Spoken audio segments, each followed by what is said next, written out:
नमस्ते मेरे प्यारे बच्चों, कैसे हैं आप सभी। आई होप आप सभी अच्छे होंगे और अच्छे से पढ़ाई कर रहे होंगे। तो प्यारे विद्यार्थियों, मैं जितेंद्र खटनावलिया एक बार पुनः आप सबका स्वागत करता हूं आपके अपने यूट्यूब चैनल पर। तो आज अपन करने वाले हैं प्रयास मैथ्स वर्कबुक क्लास 4 एंड 5 में से वर्कशीट 64 एंड 65 का संपूर्ण सॉल्यूशन। तो प्यारे बच्चे, क्लास को पूरा देखेंगे। पूरा देखने के साथ साथ में क्लास को ज़्यादा से ज़्यादा शेयर भी आपको करना है। चैनल पर पहली बार है, चैनल को सब्सक्राइब करेंगे और बेल आइकन प्रेस करेंगे ताकि नेक्स्ट वीडियो का नोटिफिकेशन आपको मिल सके। तो आइए बच्चे, क्लास को स्टार्ट करते हैं। यहाँ पर पहला जो क्वेश्चन है आपका वर्कशीट 64 का, इसका क्या आ जाएगा। देखो, shade the fractions in pictures and write in words. ध्यान से सुनेंगे, ध्यान से समझेंगे, अच्छे से आपको समझ में आने वाला है। ठीक है, shade the fractions in pictures and write in words, यानी कि इस क्वेश्चन का मतलब क्या हुआ कि भिन्नों को चित्रों में छायांकित कीजिए और शब्दों में लिखिए। जो यहाँ पर आपको फ्रैक्शन दी हुई है, क्या की दी हुई है, फ्रैक्शन, इसको आपको क्या करना है, चित्रों में छायांकित करना है। ठीक है, यहाँ पर जो फ्रैक्शन आपको दी है वो क्या है, 2/6। ये क्या है, इसने क्या किया, यहाँ पर वर्ड के अंदर लिखा है ना, शब्दों में यहाँ पर लिखा है 2/6 का मतलब होता है 2/6। क्या होता है, 2/6 होता है। अब मुझे बताना टोटल पार्ट इसके अंदर कितना है। देखो, टोटल पार्ट आपको गिनना है पहले। देखो 1 2 3 4 5 और 6, टोटल पार्ट कितने हैं, 6 है। जो टोटल पार्ट होते हैं उनको अपन किस में लिखते हैं, नीचे लिखते हैं, यानी कि डिनोमिनेटर के रूप में। ठीक है, डिनोमिनेटर के रूप में लिखा जाता है टोटल पार्ट को, और न्यूमरेटर के रूप में जो छायांकित भाग है, जो शेडेड पार्ट है ना, शेडेड पार्ट को अपन लिखते हैं न्यूमरेटर के रूप में, यानी कि अंश के रूप में। ठीक है, अंश बटा हर आपने पढ़ा होगा, यानी कि न्यूमरेटर बटा डिनोमिनेटर, है ना। तो डिनोमिनेटर कितना आपका 6 है, न्यूमरेटर कितना 2 है। जो न्यूमरेटर होते हैं उसको अपन क्या करते हैं, छायांकित करते हैं। तो न्यूमरेटर कितना है, 2 है। तो 2 जो यहाँ पर चित्र दिया हुआ है, 2 बार आपको छायांकित करना है, यहाँ पर 2 भाग को, है ना, 2 पार्ट को आप शेडेड करना है। तो ये कर दीजिए, 2 पार्ट को आप शेडेड मैंने यहाँ पर कर रखा है, इस प्रकार से आपको शेडेड करना है। ओके बच्चे, फर्स्ट आपको समझ में आया, सेकंड समझते हैं। यहाँ पर देखो 5/8 है, क्या है, 5/8 है ना, 5/8। ठीक है, 5/8, ठीक है, यानी कि 5/8।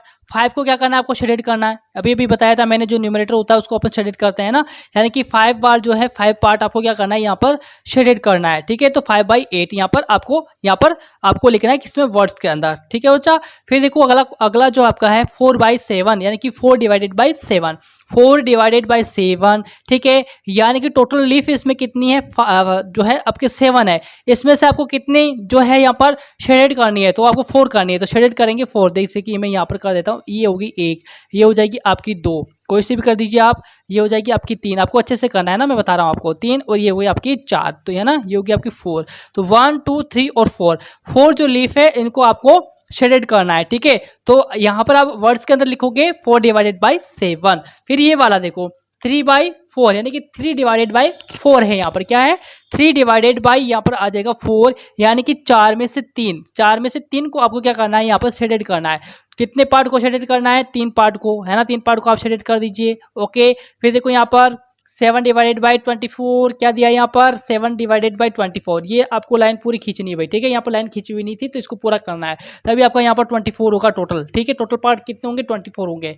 ओके, फिर देखो इसको अपन वर्ड्स के अंदर लिखेंगे 7/24। क्या लिखेंगे, 7/24। ये हो जाएगा वर्ड्स के अंदर, वर्ड में अपन ने लिख दिया इसको।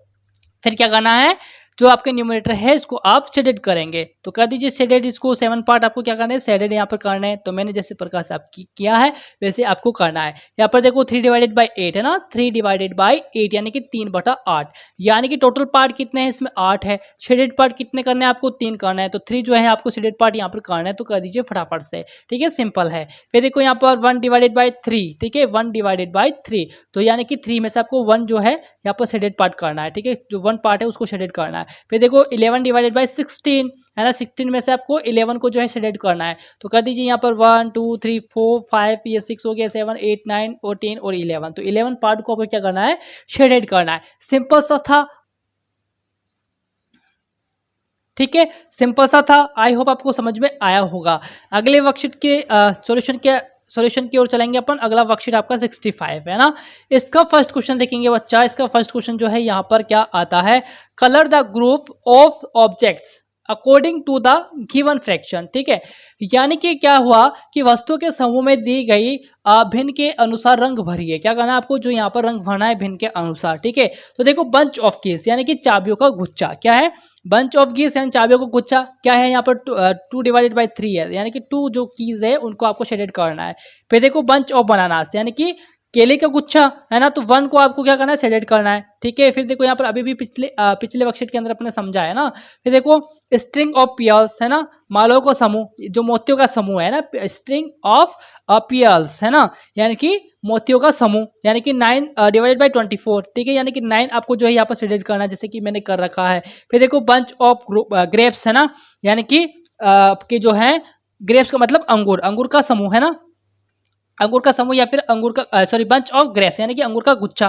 ठीक है, तो यानी कि इसमें देखो 7/14 है, 7 डिवाइडेड बाई क्या है, 14 है, यानी कि 14 में से 7 को क्या करना है आपको, शेडेड यहाँ पर करना है। ठीक है, फिर देखो यहाँ पर बंच ऑफ फ्लावर्स यानी कि फूलों का गुच्छा, यानी कि 2/5 है, यानी कि टोटल फ्लावर कितने यहाँ पर 5 दिखाई देंगे आपको। इनमें से क्या करना है आपको, 2 फ्लावर जो है इनको शेडेड करना है। 2 फ्लावर्स को जो है आपको शेडेड करना है, यानी कि 1 तो ये हो गया, इसको शेडेड आप कर देंगे, और दूसरा ये हो जाएगा, है ना।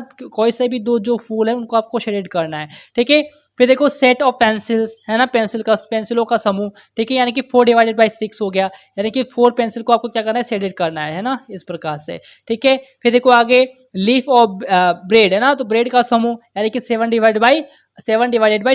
ठीक है, 7/13, तो आपको जो है 7 जो ब्रेड है उनको शेडेड यहाँ पर करना है। फिर देखो स्कूल ऑफ फिश यानी कि मछलियों का समूह। ठीक है, तो 4/9 है यहाँ पर, तो यानी कि 4 को जो है आपको शेडेड करना है। ये से देखो ये मछली हो जाएगी आपकी, ये फिश हो जाएगी, ये मछली, ये फिश हो जाएगी, और ये फिश हो जाएगी। टोटल आपको जो है 4 फिशेस को जो है यहाँ पर शेडेड करना है, ओनली 4। ठीक है ना, कोई से भी 4 जो है मछलियाँ उनको आप शेडेड करोगे। ठीक है, तो ये भी आपका सिंपल था। वर्कशीट 64 एंड 65 मोस्ट इंपॉर्टेंट है आपके लिए, और सिंपल भी था। आई होप आपको समझ में आया होगा। समझ में आया हो तो लाइक शेयर जरूर करेंगे, है ना बच्चा, और वीडियो को अपने मित्रों के साथ में ज़्यादा से ज़्यादा शेयर भी करेंगे। तो मिलेंगे नेक्स्ट वीडियो के अंदर बहुत जल्दी से, तब तक के लिए नमस्कार।